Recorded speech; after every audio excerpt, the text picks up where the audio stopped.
Hey everyone, Julia here with another mini-sode of the Ethical Consumer Podcast. And today we are tackling the hard to recycle items and a solution that you may be able to use. So maybe you're already a recycling pro and you know the ins and outs of the numbers on the plastic items, and you're already familiar with what your local recycling program takes and the things that they don't take. And that is the hard part, and that's what we're talking about today. A lot of food containers are indeed recyclable, whether they be plastic, glass, or metal. But what about cosmetic containers, toothbrushes, even instrument strings? These are the things that most people find themselves stumped on. Instrument strings are metal, but I don't think I can put them in the metal recycling bin. And a lot of cosmetic containers can be plastic or glass, but they may be a plastic that your recycling center doesn't take. Or the caps may not be labeled. Can I throw the cap in the plastic recycling bin? Or is that going to spoil the whole load? A company that I have recently discovered is helping solve this problem. The name of this company is Terracycle. And you can go to terracycle.com to find out more information and to see what products you're able to recycle through them and if there are any local options. So Terracycle is actually a worldwide company. They're in many different countries, and in each country working with brands specific to that country in order to help solve this difficulty of our hard to recycle things. In the US, you may find some notable brands such as Brita, which I mentioned on a previous mini-sode on how to reduce our reliance on single-use plastic. And in that episode, I did mention that even though using a Brita water pitcher or a Brita water bottle was a good alternative to using single-use plastic water bottles, we're still left with the question, what do I do with it when it breaks? Or what do I do with it when I've decided I'm done using it? Or maybe they come out with a new design and they discontinue the filter.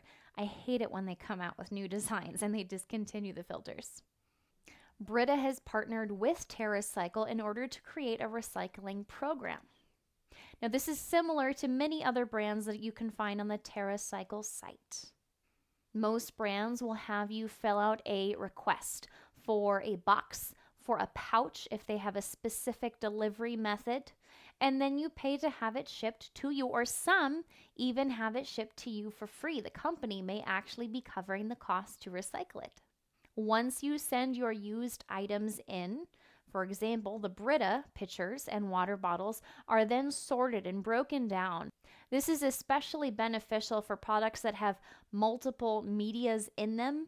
If there's plastic and glass in a specific design, say a water bottle, where you obviously can't just throw the entire thing into one recycling bin because it has both plastic and glass. Everything is disassembled and then sent to their proper recycling facilities to be dealt with appropriately. Most of the plastic is then broken down and pelleted in order to be used in other recycled plastic products. And the hard work is done for you. All you have to do is get your shipping label, send them in, and they take care of it. As I mentioned before, instrument strings. Fun fact, I'm actually a violinist as well. I do own a guitar. I used to play. I would not consider myself a guitar player by any means, but I recognized a familiar string brand, D'Addario. And I have to say, when I was growing up, maybe I made like a funky looking bracelet that I thought was cool out of my old guitar or violin strings, but usually I just threw the strings in the garbage unless my dad wanted them for a project he was working on. But D'Addario has partnered with Terracycle and local guitar and instrument shops in order to take back and recycle the strings. This is an example of a different way Terracycle is able to collect and recycle and reduce waste going into landfills by partnering with stores that are local to you. I was happy to find that Bob's Guitars, located right here in Cedar Falls, Iowa, is a site that you can take your strings to be collected.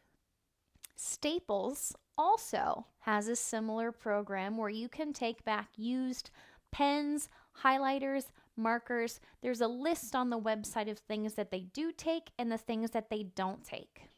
One thing that I've been trying to do is get pens that are refillable so that I can buy new ink for the plastic barreled pen that I already have. Therefore, I get to keep reusing the plastic barrel. All I need to dispose of is the spent ink cartridge. And now that I've said that, I'm going to check and see if they'll take just the old ink cartridge, because I'm pretty sure they will.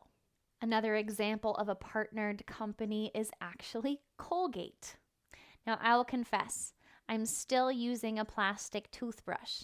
It does happen to be Colgate brand. Last time I bought toothbrushes, I think I bought a 4-pack or a 6-pack, and I'm actually on my last one. So I do plan on exploring more sustainable options for my toothbrush once this one runs out. I should probably get to working on that so I can make my decision before I really need a new toothbrush. But Colgate is also one of the partnered brands. This one was a little bit more difficult to figure out. So it would appear that people can choose to set up a Colgate stand, perhaps at a dentist office, or maybe at a Target, a Walmart, a bigger box grocery store, or even your small mom and pop store, in order to collect the toothbrushes, toothpaste tubes, the wisps, and then whatever the tiny toothpick ones are called. Man, you see those and you think that would be great. That'd be so great to have in your purse, but how much waste do you end up creating with all of these tiny little things? There is a price to be paid for convenience, but I don't think it has to be paid by Mother Earth. Sadly, I did not find a drop point in my town where I can drop my toothbrush, so I will be looking at a different way to recycle that, hoping that it does not end up in a landfill before I make that sustainable switch. Now, there are other programs out there. Terracycle is not the only one. It just seems to be the largest one that a lot of brands have partnered with. I even saw recently on their Instagram that they partnered with Ocean Spray and had some of their plastic or coated foil packages that you could send in to be recycled properly. This is the difficulty with some consumer packaged good items. You have a chip bag or a Pea Crisps bag. The Pea Crisps company is actually one of the brands partnered as well. And it's got foil on the inside, or a foiled sort of layer on the inside, because there's an oil-based product. So you can't have it be paper, or the oil will leach through. You don't want to be using plastic. So you have these pouches that are really food safe, but not recyclable. Some companies are moving more toward compostable packaging, but until every company does that, Terracycle and companies like it are help filling that void, so less ends up in landfills, more get recycled. And all you really have to do is look and see what your options are. There may not be an option for everything in your area. There's certainly not in mine. And again, we're not going for perfection. We're not necessarily going for 100%. We're going for better. We're going for more. We're going for less waste. Any step you take really is helpful. Any single straw, any single guitar string that doesn't end up in the landfill. Sometimes we think that all of these small efforts by a single human don't do a whole lot. But if 100 humans decide to take advantage of that, if 1,000, if 1,000,000, that's a lot of straws. That's a lot of guitar strings. And if we're taking these opportunities to prevent more waste going into landfills, really, as a collective, we are doing a whole lot of good. Good luck to you. Find some alternatives for recycling some of those hard to recycle items, and I will see you next time.